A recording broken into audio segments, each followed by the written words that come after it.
apelo maternal. Pedido de mãe é pedido de mãe, né, gente? Coisa séria.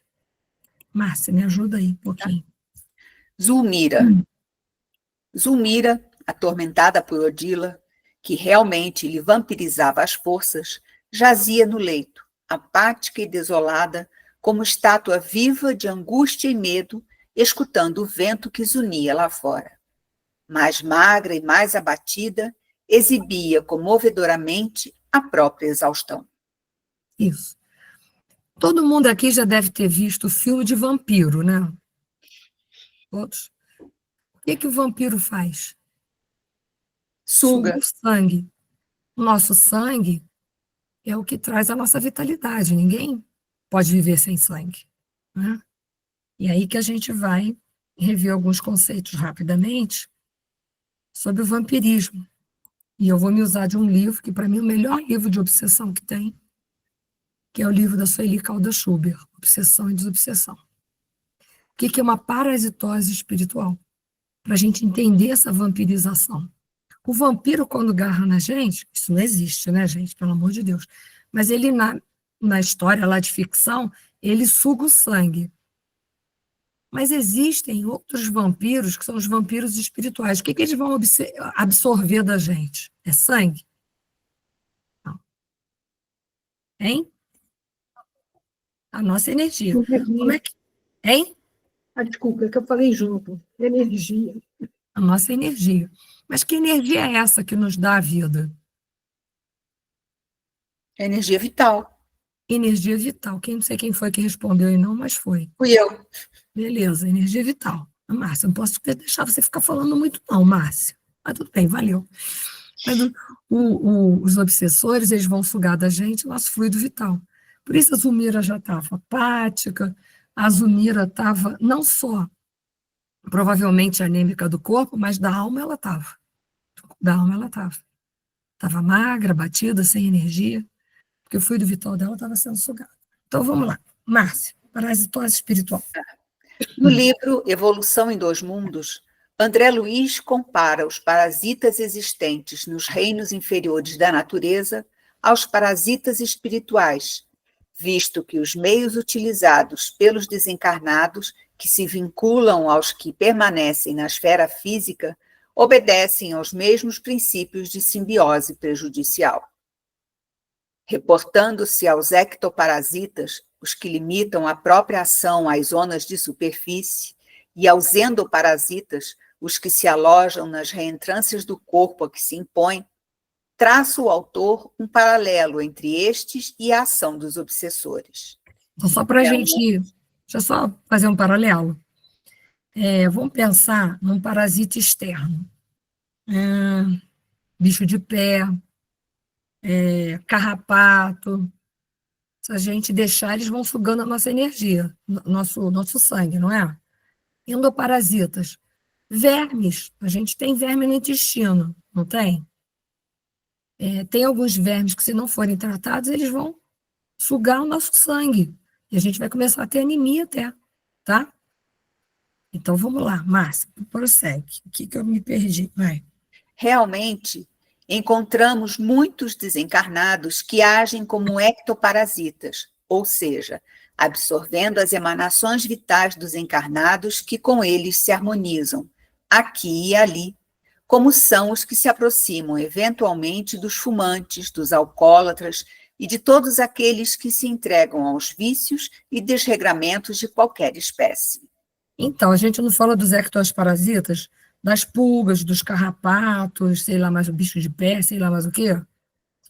Não tem algumas obsessões que o espírito só se aproxima da pessoa porque ela era um fumante e o desencarnado também era fumante, era alcoólatra e o desencarnado também fora, porque ele fica ali só absorvendo aquela emanação daquilo que ele tinha quando ele estava no corpo. Ele não tem mais o corpo, então ele se aproxima para conseguir pegar aquelas emanações. Então, é daquilo que sai da gente, tá? Na superfície ainda, correto? Foi para todos? Foi. Que agora a gente vai piorar o quadro, porque se já não bastava que estava ruim, o André Luiz consegue perturbar o negócio para ficar pior. Então, vamos para o próximo. Vamos lá, vai. E como endoparasitas conscientes, os que, após se inteirarem dos pontos vulneráveis de suas vítimas, assenhoreiam-se de seu campo mental, impondo-lhes ao centro coronário a substância dos próprios pensamentos, que a vítima passa a acolher qual se fossem os seus próprios. Aí já não é mais negócio de superfície. Aí já é uma sintonia de mente com mente, né? A coisa começa a se amaranhar, se aprofundar, e vai pegar o coronário. Não é aqui que faz a ligação conosco, que somos espíritos imortais, não é esse chakra? Não é esse chakra que a gente viu na outra aula, que distribui toda a energia para os outros chakras? A obsessão começa a ser maior. E aí, daquilo que era uma obsessão até simples, agora já pode ser uma fascinação indo já no caminho da subjugação. Então, agrava o processo? Muito. Então, ele está chegando lá. Pode continuar, Márcia. Observe-se, todavia, com relação aos seres humanos, que aquele que age como ectoparasita pode passar a atuar como endoparasita, caso queira e encontre campo para tanto. Parasitismo espiritual ou vampirismo é um processo grave de obsessão que pode ocasionar sérios danos àquele que se faz hospedeiro, obsidiado, levando-o à loucura ou até mesmo à morte. Por quê? Porque antes ele estava só absorvendo as emanações que saíam de mim. Agora, por um processo de uma afinização maior, ele começa a sugar o meu fluido vital. Isso pode me levar a uma distonia mental, a um distúrbio tão grande, né, de loucura, e até mesmo a morte física. Né? Porque aí já está me tirando algo que é importante para me manter a própria vida, ou a minha própria sanidade mental. Foi para todo mundo? Tá? Já me fizeram uma pergunta certa vez, o que é a parasitose espiritual, que é chamada de vampirismo, né? O parasitismo espiritual. O que o obsessor vampiriza em mim? É meu fluido vital. Né? Eu não tenho uma certa quantidade de fluido vital para viver um tempo aqui na Terra. Se eu tenho que viver até 80 anos, eu tenho que ter combustível até 80. É claro que no meio do caminho, se eu desregulo o motor com cólera, com vícios, com etc e tal, eu vou gastar mais combustível, não vou? E a morte advém mais cedo, tá? Nesse caso aqui, a obsessão pode abreviar o meu processo existencial também, se não for tratado. Ok? Estão muito quietos, hein? Vamos lá. Vai, Márcia, age, me ajuda. Ação da irmã Clara. Gradativamente, o recinto foi invadido por vasto círculo de luz, do qual se fizera a instrutora o núcleo irradiante. Assemelhava-se nossa amiga a uma estrela repentinamente trazida à terra, com 2 braços distendidos em forma de asas, prestes a desferir excelso voo. Só um minutinho. Nossa. Lembra que essa é a irmã Clara, hein? Essa. Quando ela começa a orar, essa é a irmã Clara. Nossa, sonho de consumo, né, gente? Sonho de consumo. Ela vai se transformando em luz. Uma das propriedades do perispírito é a luminosidade. A luminosidade é diretamente proporcional ao nível de evolução espiritual de cada um. Quanto mais evoluído, mais luminoso poderá se tornar um perispírito. Quanto menos evoluído, mais opaco, sem luz e escuro. Ok? Vamos lá. Cercava enorme halo de dourado esplendor, como se ouro eterizado e luminescente lhe moldurasse a forma leve e sublime. 2 revérberos dessa natureza passavam as irradiações a tonalidades diferentes, em círculos fechados sobre si mesmos, caminhando dos reflexos de ouro e opala ao róseo vivo, do róseo vivo ao azul celeste, do azul celeste ao verde claro e do verde claro ao violeta suave, que se transfundia em outros aspectos a me escaparem da apreciação. Olha que interessante. Espera aí, eu vou passar para o próximo. Né? Essa luminosidade, a gente vai vendo que ela vai partir, né, do ouro, provavelmente deve vir aqui, ó, do chakra gástrico, e vai subindo, ó, a coloração para chakras mais evoluídos, né, para chakras com vibrações mais altas. É só uma comparação, tá? Que eu estou fazendo. Até porque a irmã Clara está no mundo espiritual, os chakras estão localizados no perispírito, ela tem chakra. Ok? Vai lá. Irmã Clara, informou o ministro igualmente enlevado, já atingiu o total equilíbrio dos centros de força que irradiam ondulações luminosas e distintas. Só um minutinho. Em oração, Desculpa, Márcia. Veja, os centros de forças, né? Porque ela tem chakra. O chakra está localizado no perispírito, conforme capítulo número 2 do livro Evolução em Dois Mundos, tá? Pode continuar.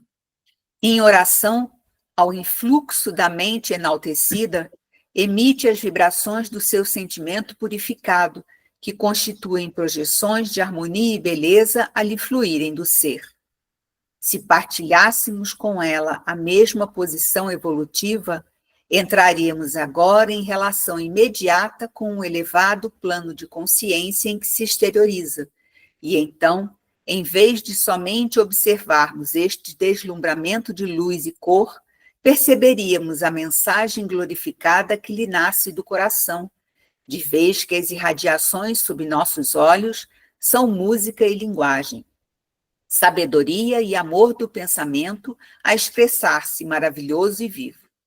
A sintonia espiritual perfeita, porém, só é possível entre aqueles que se confundem na afinidade completa. Então, nem André Luiz não conseguia descrever com detalhes, por quê? Porque ele não tinha evolução suficiente. E muito menos a gente, que a gente não estava lá, né?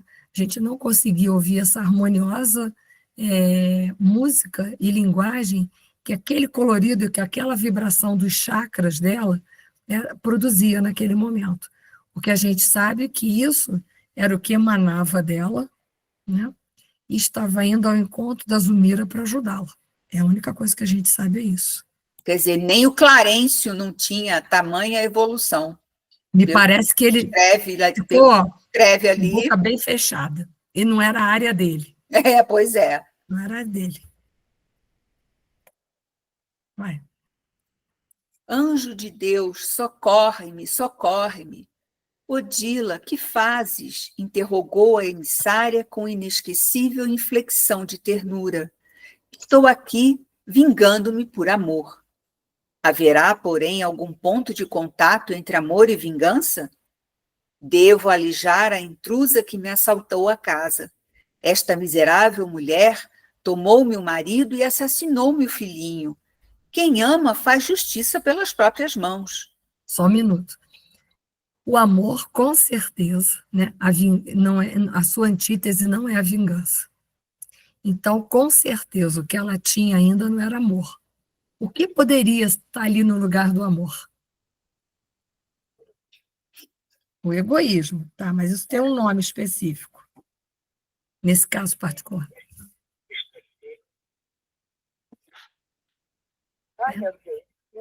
Talvez uma paixão, né? Muito forte, uma possessão pelo Amaro.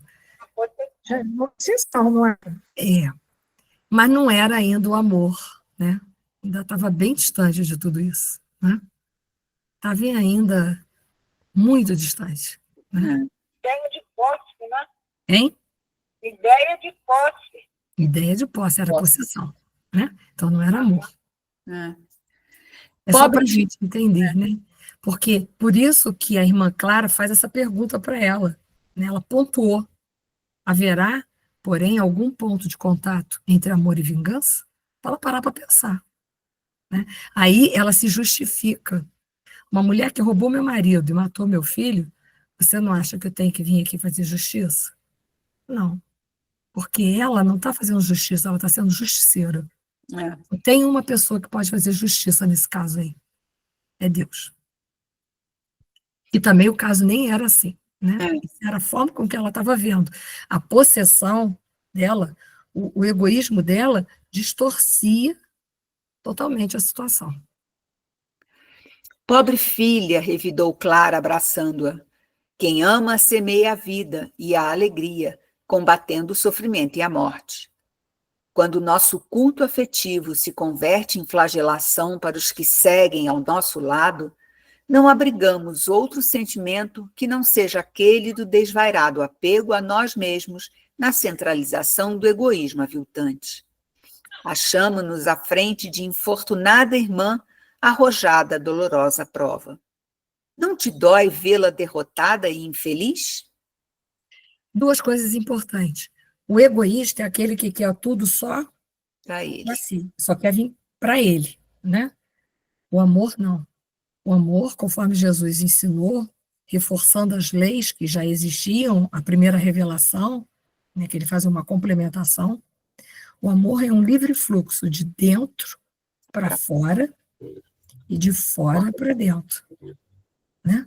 Porque nós não somos autossuficientes. Então, nós precisamos dos outros também, então tem que vir. Mas os outros também não nos pertencem, por isso que o amor tem que sair. Quando a gente tem essa liberdade de dentro para fora e de fora para dentro, é quando a gente está saindo daquele estado de possessão e caminhando na direção do amor. Só que, para resumir, o amor era um amor de condições, um amor de posse, né? E não um amor sem condições. Só para refazer. E aí ela fala assim, não te dói ver a outra pessoa infeliz? Né? Você está se julgando infeliz, mas não se importa em felicitar a vida dos outros. Você não quer infelicidade para você, mas você não importa de ser instrumento de tortura e infelicidade para os outros. Isso não é uma coisa paradoxal? Né? Eu não quero sofrer, mas não tem problema não se o outro sofrer. Isso é paradoxal. Para a gente hoje que tem uma consciência moral mais dilatada. Porque se você não quer para você, por que você está fazendo para o outro? Tá? Vamos ver se eu consigo terminar, gente, que eu acho que não deve estar faltando muito. Não sei. Tá sim. Falta sim. Então, eu vou fazer o seguinte, ó. Eu vou parar, nem sei mais aonde eu estou aqui. Não. Eu vou parar aqui nesse diálogo. A gente vai voltar só um pouquinho no capítulo, tá? Só para a gente, obrigada, para a gente pegar o fio da meada e a gente poder, né? Boa noite, Glória, poder tecer esse capítulo da melhor maneira que for possível, né? Para a gente. A gente está vendo as questões da Zumira, da Odila, e a gente estava vendo um tipo de obsessão, e a gente sabe que existe 3 graus de obsessão, graus, né? Graus. Eu vou até botar aqui um pouquinho o slide mais à frente, para a gente até relembrar, porque eu sei que vocês já sabem isso, né? Em matéria de graus, a gente vai ter a obsessão simples, que é só uma influência, mais nada. Depois a gente vai ter, vai aumentando esse grau de obsessão, se ela não for tratada, ela passa para fascinação, onde o senso crítico se perde por completo, quase, né? Não por completo, mas fica bem afetado. A subjugação, onde a vontade fica quase que paralisada. E dentro disso daqui, o André Luiz, sempre aproveitando para acrescentar muito, ele chama os processos, é claro que de obsessão, aos processos de vampirização, que pode ser um ectoparasita, alguma coisa que vai só sugar as energias ao nosso redor. E aí a gente deu como um exemplo, acho que entrou todo mundo, né? Como exemplo, as pessoas que, por exemplo, boa noite a todos, as pessoas que bebem. Então, os obsessores ficam ali para poderem exalar aquele álcool que a pessoa está ingerindo, para que ela tenha ali em algum momento, ela tenha alguma sensação física do prazer que o álcool promovia nela. Ela quer essa sensação física. Então, ele chamou isso de ectoparasita, é uma coisa que está por fora. Então, vamos imaginar um parasita por fora que a gente pode ter. Eu dei o exemplo da pulga, dei o exemplo do carrapato para a gente, que é aquilo que está ali sugando, mas ainda está por fora, né? Mas em casos mais graves, essa obsessão, essa vampirização vai tomando corpo também, ela vai ganhando graus, ela vai ganhando profundidade e vira os endoparasitas. E aí eu só fiz uma comparação com a questão fisiológica, com a questão física, para a gente poder lembrar. Vamos pensar um endoparasita que a gente pode ter no corpo. A gente pode ter uma lombriga, por exemplo, que é um verme intestinal. Um exemplo, né? No Brasil, essas coisas a gente tem que falar, porque elas existem no Brasil. O país terceiro mundo tem isso. Uma lombriga, uma solitária. Então, já é uma coisa mais profunda que também, fisicamente, se não for tratada, a gente fica anêmico, pode vir à morte. E no caso da questão espiritual, também a gente viu ali que se não for tratada, né, porque vai sugando cada vez com maior profundidade o nosso fluido vital, e aí o que vai acontecer? A gente vai entrar no estado de patologia física ou uma distonia, uma patologia mental. Então, tem que ser tratada todas elas. E aí, sempre lembrando que o tratamento, né, a ajuda vem de fora, mas a solução é de dentro. Então, claro que a casa espírita, a finalidade dela é amparar, é acolher, é orientar, é esclarecer, é oferecer a terapêutica que tem dentro da casa espírita, que é o passe, a água fluidificada, o nome na mesa de desobsessão, o ensino e o incentivo do culto do evangelho no lar, os momentos de reflexão, porque é de suma importância que para uma obsessão ser estancada, ser curada, só através do autoconhecimento e da reforma íntima. Então, a ajuda vem de fora, mas a solução é do paciente, é da pessoa que está sofrendo obsessão. Ela tem que mudar a personalidade dela, fazer uma mudança significativa naquele vício que está promovendo aquela obsessão, para que ela possa ficar curada e se desvencilhar disso daí. Ninguém pode curar o outro, imagina, né? A gente derrogaria as leis de Deus. Então, esse gráfico aqui é só para relembrar, e aí a gente vai seguindo, isso aqui foi só. E aí vem a prece da irmã Clara, que foi aquela coisa maravilhosa, em que todos os chakras dela ficou, principalmente os do estômago para cima, iluminado, projetando um quadro de cores, de tonalidades maravilhosas, irradiando luz com cores em tonalidades maravilhosas. E aí a gente falou a força que tem uma prece, o quanto que a prece pode modificar todo o nosso estado mental, físico, e também ajudar aqueles que estão ao nosso redor, que estão passando por momentos de dificuldade, auxiliá-los a fortificá-los, ok? Dar uma força para que a pessoa possa sair. Mas a prece também, em relação a outra pessoa, ela vai auxiliar, mas ela não vai solucionar. Então, por isso que a gente, quando uma pessoa está em obsessão, a gente orienta a pessoa a fazer prece diversas vezes ao dia para ela pedir ajuda, para ela sair daquele emaranhado, daquelas energias deletéricas que os obsessores vão envolvendo todos nós. É claro que não adianta só orar, a gente tem que fazer o autoconhecimento, a reforma íntima, ver qual é o vício que está facilitando a ligação entre obsessor e obsidiado. E a gente sabe que são através dos vícios que a gente é obsidiado, né? Então, assim, os vícios morais e os vícios físicos também, né? Uma pessoa glutona, uma pessoa que se droga, ela vai atrair entidades de baixo nível, tá? Assim, a gente só deu uma explanada, né? Só para poder situar. E ali a gente estava falando já dos centros de força dela, que são os chakras que iluminaram, né? E ela fez aquela projeção de luz. E aí eu acho que a gente mais ou menos parou por aqui. Eu vou começar a ler alguns parágrafos e fazer os comentários, que são de suma importância. A Odila vira para a irmã Clara e fala: Anjo de Deus, socorre-me, socorre-me. Odila, que fazes? Interrogou a emissária com inesquecível inflexão de ternura. Estou aqui vingando-me por amor. E aí a gente viu que quem ama não promove vingança nenhuma. Nenhuma. Quem ama, perdoa. Quem ama, compreende. Quem ama, abdica. Quem ama, renuncia.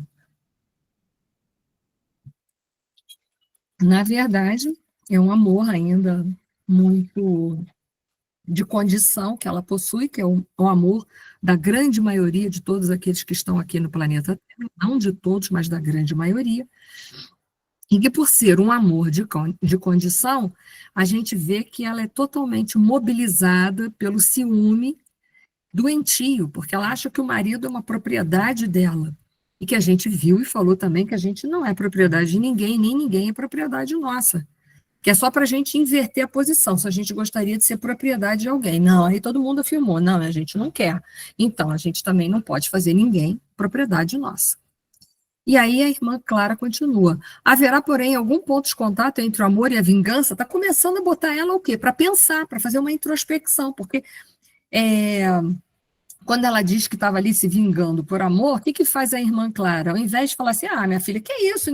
Ninguém se vinga que ama, não. Ela faz uma pergunta, ela leva a Odila a um processo de introspecção, porque ela joga uma pergunta para a Odila. Ela fala assim, haverá algum ponto de contato entre a vingança e o amor? Quer dizer, ela joga a Odila para dentro dela, para a Odila consultar o coração dela e ver se amor e vingança são compatíveis. Ela não julga a Odila, mas ela bota a Odila para pensar. Ela leva a Odila a um processo de introspecção, assim como fez Jesus quando estava lá no julgamento da mulher adúltera, e que todo mundo ia apedrejar ela. O que faz Jesus? Jesus faz o mesmo processo, ele vira para eles e faz assim, estava todo mundo, né, querendo apedrejar aquela mulher, como assim? Se eu apedrejar essa mulher, se eu punir o erro, eu me limpo dos meus erros também. Então, se eu punir os erros dos outros, eu, né, me limpo dos meus erros. Era um processo de projeção emocional. Projetavam naquela mulher os seus próprios erros, aqueles homens.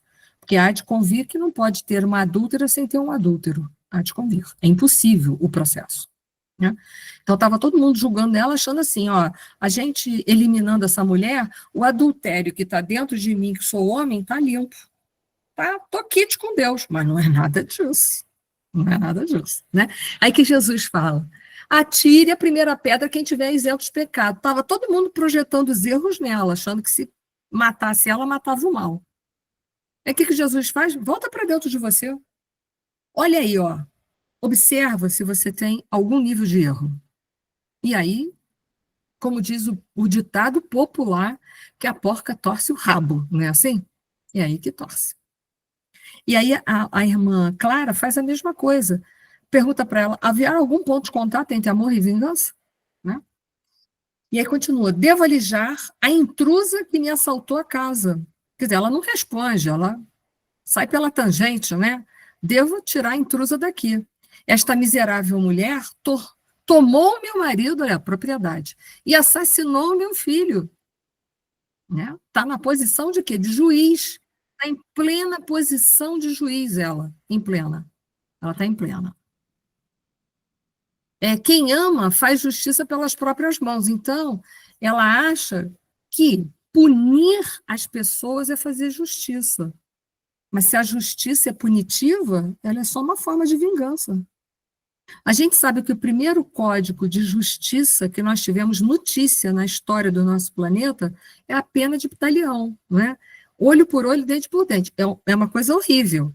Mas se você imagina naquele caos de conflitos, de violência que devia ser, porque nós éramos seres instintivos, qualquer coisa a gente batia e matava, não era assim? Eu não gostei da tua cara, achei que você me olhou torto, eu vou lá e te mato, com uma faca, com uma pedra, te estrangulo, te jogo de algum lugar. Era assim, nesse nível. Qualquer coisa era motivo de morte. A pena de Talião veio para começar a dar um sentido de justiça para as pessoas. Mas nós éramos primitivos. O que a gente podia compreender de justiça? A justiça tinha que ser ainda para a nossa cabeça, tinha que ser tinha que ser violência por violência. Então, o primeiro código de justiça que surge é a pena de Talião, que é vingança, é verdade. Mas a gente vai evoluindo, ou pressupõe que deveríamos evoluir, pressupõe, né? E a gente para de se vingar e passa a começar a ser justo. E passa a começar a ser justo. Só que hoje a justiça que vem permear a nossa vida é a justiça de Deus, que é amorosa e misericordiosa, que é amorosa e misericordiosa. Olha que confusão isso na nossa cabeça, né? Aplicar uma justiça amorosa e misericordiosa é compreender que o outro tem falhas, como eu também tenho. Não significa que isso, dentro da lei da sociedade, a gente pode deixar as pessoas impunes, senão isso aqui vira o quê? Vira um faroeste, né? Não pode ainda. Mas, dentro da nossa concepção da religião, dentro das nossas relações interpessoais, a gente tem que agir com amor e com misericórdia. E aí eu falo para vocês, para cada um fazer a sua própria reflexão. Quando um parente pisa no nosso calo, futuca a nossa ferida, a gente tem que parar para pensar, estou agindo agora com ele através da pena de talião ou através da justiça divina que me diz que nós temos que ser misericordiosos, porque assim como os outros erram, nós erramos também. Isso é para cada um responder para si, né? E aí ela continua. Pobre filha, revidou Clara abraçando-a. Quer dizer, a irmã Clara tinha muito amor naquele coração dela, né? Quem ama semeia a vida e a alegria, combatendo o sofrimento e a morte. Quem ama vai fazer de tudo para semear ao seu redor a paz, o amor, a mansuetude, a misericórdia, para quê? Para alijar, para afastar, para exterminar o sofrimento e a morte ao redor. E a morte que a gente fala não é a morte física, não. É as coisas que vão morrendo dentro de nós a cada dia, que muitas vezes as pessoas auxiliam nesse processo de morte nossa de cada dia. Não sei se eu me faço compreender metaforicamente aqui para todos, né? Quantas pessoas matam as nossas esperanças, nos desrespeitam, isso é uma forma de morte muito grande, né? Então é assim, quem ama semeia a vida, combatendo o sofrimento e a morte. Quando o nosso culto afetivo se converte em flagelação para os que seguem ao nosso lado, não abrigamos outro sentimento que não seja aquele do desvairado apego a nós mesmos, na centralização do egoísmo aviltante.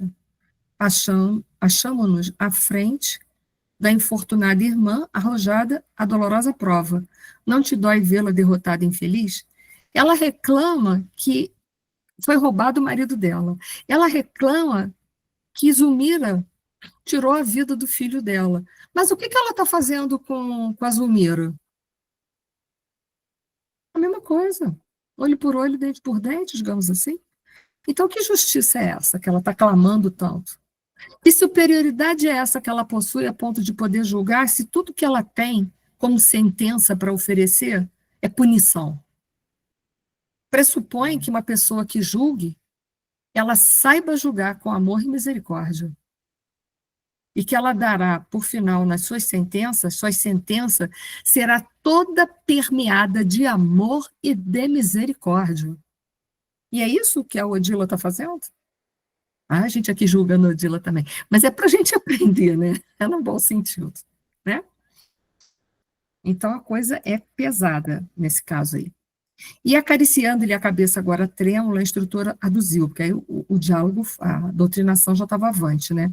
Odila, o ciúme que não destruímos, enquanto dispomos da oportunidade de trabalhar no corpo denso, transforma-se em aflitiva fogueira a calcinar-nos o coração depois da morte.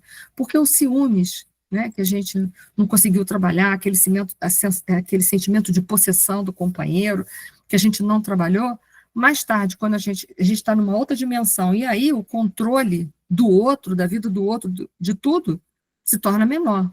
Porque a pessoa ciumenta, ela é controladora. Controladora do quê? Da vida dos outros, do outro, né?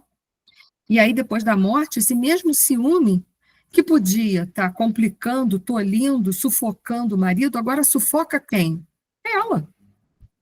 Está sufocando ela. Né? Porque quando eu sinto ciúmes, que é um sentimento negativo, contrário nas leis de Deus, quem é a primeira pessoa que se macula, que se fere por esses ciúmes? É o produtor do próprio sentimento. É como a raiva. A primeira pessoa que se suja com a raiva é aquela que produz ela. Então, se eu estou com raiva, eu estou com ciúme, eu sou a primeira pessoa a sofrer fisicamente por isso. Porque é um sofrimento visceral para uma pessoa muito ciumenta ver o objeto do amor dela com uma outra pessoa. Ela sofre visceralmente. Aqui os adultos de plantão sabem o que é isso. Então, é hora de trabalhar. Começamos a obra do amor no lar, mas é necessário desenvolvê-la no rumo da humanidade inteira. Ou seja, a gente começa a amar dentro da célula máter chamada família. Então, a gente aprende a amar o outro como pai, como mãe, como irmão, como filho, como filha, como isso, como aquilo, para depois, nas diversas encarnações que às vezes a gente vai trocando de família, não é assim? A gente aprender a amar a humanidade toda e olhar para aquela humanidade toda e falar assim, essa é a minha família. Como a gente fala para aquele clãzinho pequenininho que a gente tem, às vezes, que é formado, às vezes, de marido, mulher e de um filho, às vezes é um trio, né? Mas depois a gente passa a olhar para uma humanidade inteira, milhões de pessoas, e dizer, essa é a minha família. Por ela eu morro. Né? É para a gente começar a se amar como irmão. Que coisa, né? Somos, assim, todos irmãos, partes integrantes de uma família só. Já te imaginaste no lugar da Zulmira? Põe no lugar dela, volta, né? Senta lá. Experimentando-lhe as dificuldades e aflições, já te colocaste na condição do esposo que asseveras amar? Se te visse no mundo, sem a companhia dele, com os filhinhos necessitados de consolo e sustentação, não sentirias reconhecimento por alguém que te auxiliasse a protegê-los? E se fosse ela, a viúva? Será que ela também não ia necessitar, principalmente que a mulher naquele tempo não tinha ainda um lugar na sociedade? Não podia trabalhar ainda? Hoje a gente ainda pode se virar em muito. Mas será também que ela não teria arranjado um outro companheiro para ajudar ela a acabar de criar os filhos? Porque é fácil a gente julgar quando a gente está do outro lado, mas se a gente estivesse ali, como é que seria? Então, a irmã Clara não é mole, não. Ela com amor, mas ela vai chamando atenção, né? Ela puxa a orelha legal pra caramba. Sim, concordou Clara, afetuosa. Admito que Zulmira assim se conduzisse, porque ela reclamou da Zulmira, do comportamento dela, da questão do filho. É inexperiente ainda, e a ignorância, enquanto nos demoramos na Terra, pode impedir-nos a visão. Mas não seria justo, tão somente por isso, atribuir-lhe a morte do pequenino, né? Medita. Porque mais tarde a Odila vai entender que o Júlio tem culpa no cartório. Se ele não tivesse, ele não teria se afogado. Tudo bem, a Zulmira deixou para lá. Ela foi omissa. Mas o menino tinha culpa no cartório. A verdadeira fraternidade é ajudar-te-á a sentir naquela que te sucedeu no lar uma filha suscetível de recolher-te o afeto e a orientação. Em lugar de forjares uma inimiga na sinistra bigorna da crueldade, edificarás uma dedicação nobre e leal para enriquecer-te a vida, retirando a luz do teu amor das chamas comburentes do inferno de ciúmes em que padeces pela própria vontade. Serás realmente para o homem querido e para a filha que clama por tua assistência uma inspiração e uma bênção. Bom, depois, pode falar, Célia, aí eu falo, vou mais um pouquinho adiante. Pode falar. Assim, a gente sabe, né, e a gente entende e estuda que a espiritualidade, ela, né, infinitamente justa, que nem, né, Deus, Jesus, infinitamente justo e bom, misericordioso, então dá chance a todos esses espíritos, a todos nós, de nos refazermos, né, de vir aqui e refazer. Mas, assim, nesse caso aí, a espiritualidade, ela, por acaso, ventilou a possibilidade de o Júlio resgatar, de alguma forma, essa dívida dele do passado com alguém sendo omisso? Porque se alguém não fosse omisso, talvez ele não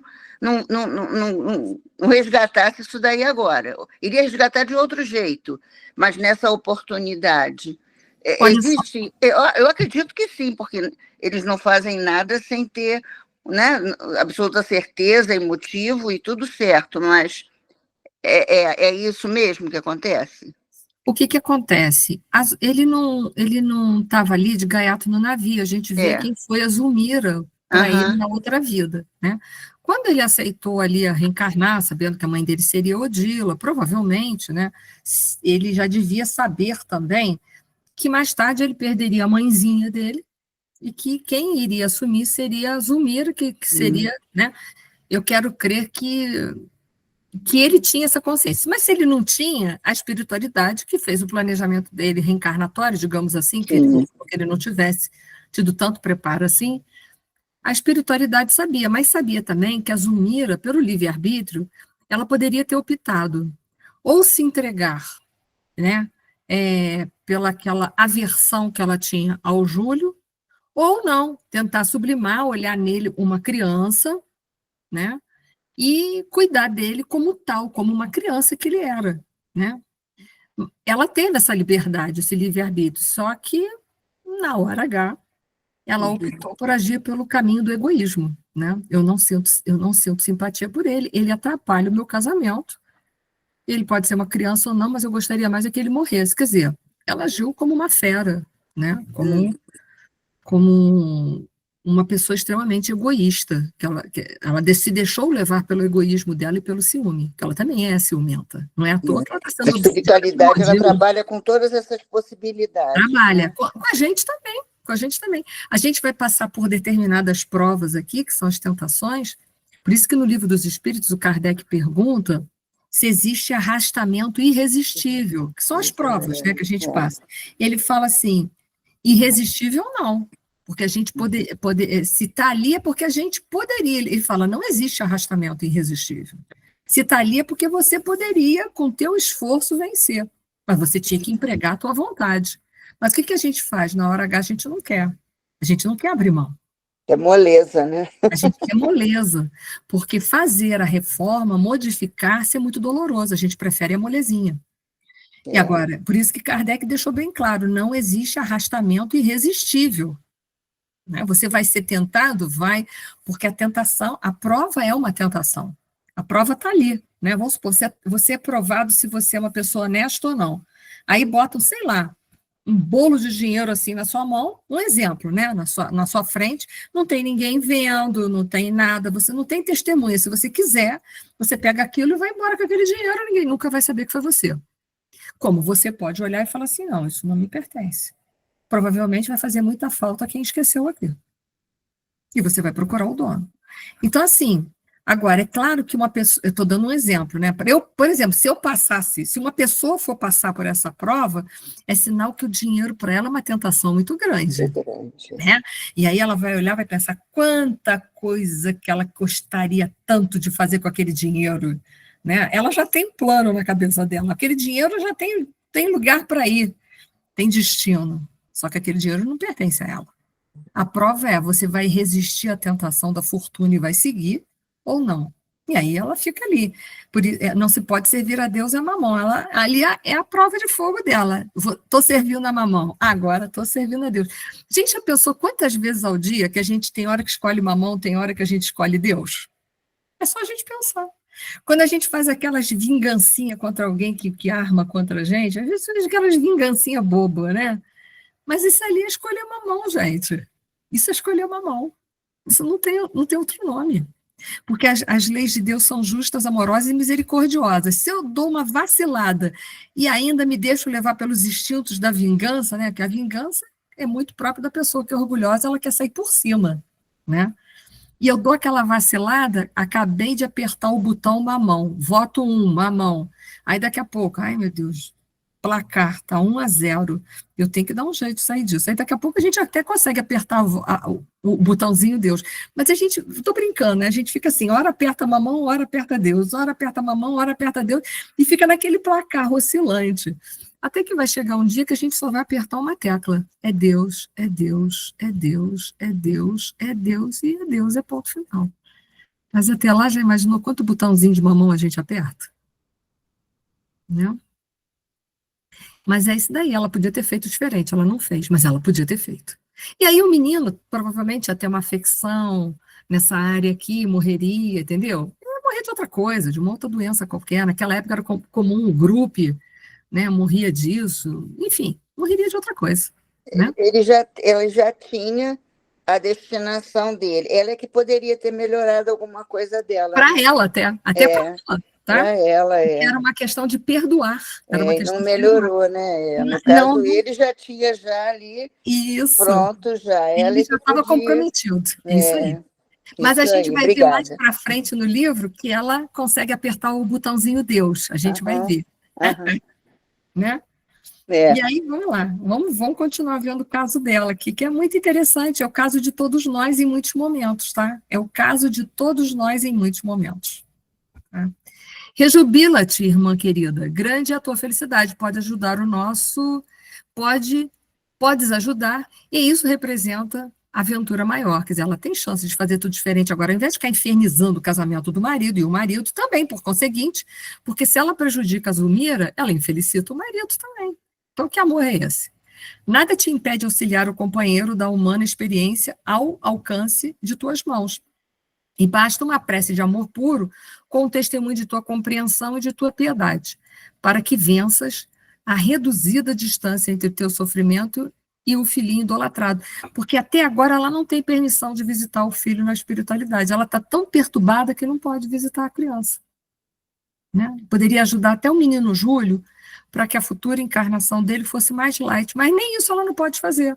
Ela está tão ali engalfinhada com os ciúmes dela que ela não consegue. Né? E aí vai mais aí que eu perdi onde que eu estou, gente. Ai, de Deus me ajudar. Há 22 séculos. Obrigada, Márcia. Cadê a Márcia me salvando? Há 22 séculos, espero... Olha só, a irmã Clara espera 22 séculos. Isso é muita coisa, gente, é muita coisa.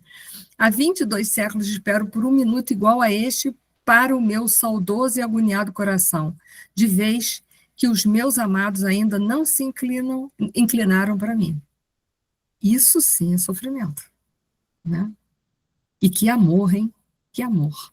Esperar por esses parentes amados há 22 séculos. Isso é muito amor, muito amor. Né?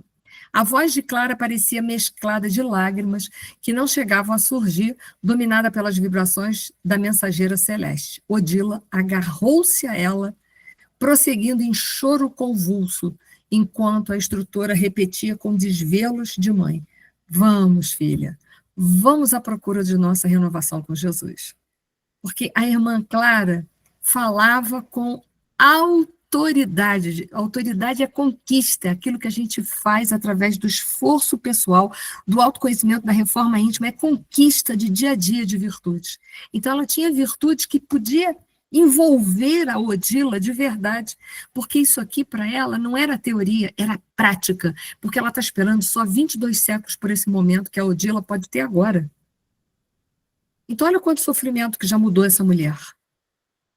Ela já está mais do que, como diz assim, burilada pela vida, né? Muito mais. Então vamos lá. Que interessante essa mulher, né? Essa irmã Clara.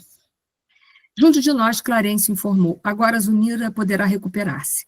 A adversária retirou-se sem a violência que lhe prejudicaria o campo mental. Ela aceitou naturalmente. E quando a gente aceita ajuda, que a gente entende que a gente está errado, é quando a gente cai no arrependimento, a gente tem aquela consciência assim, de pensar, é mesmo, isso não está certo, eu posso fazer melhor. Né? Então, ela se afasta da Zulmira, mas se afasta não com violência, mas com a consciência já mais dilatada, entendendo que ela pode fazer tudo diferente, pode alcançar a felicidade, pode trazer felicidade para o amado, pode trazer felicidade para os filhos. Então, ela está com a consciência mais dilatada. Nada como um bom diálogo com alguém que ama muito, né? Para a gente se converter. Então, vamos lá, é o amor operando as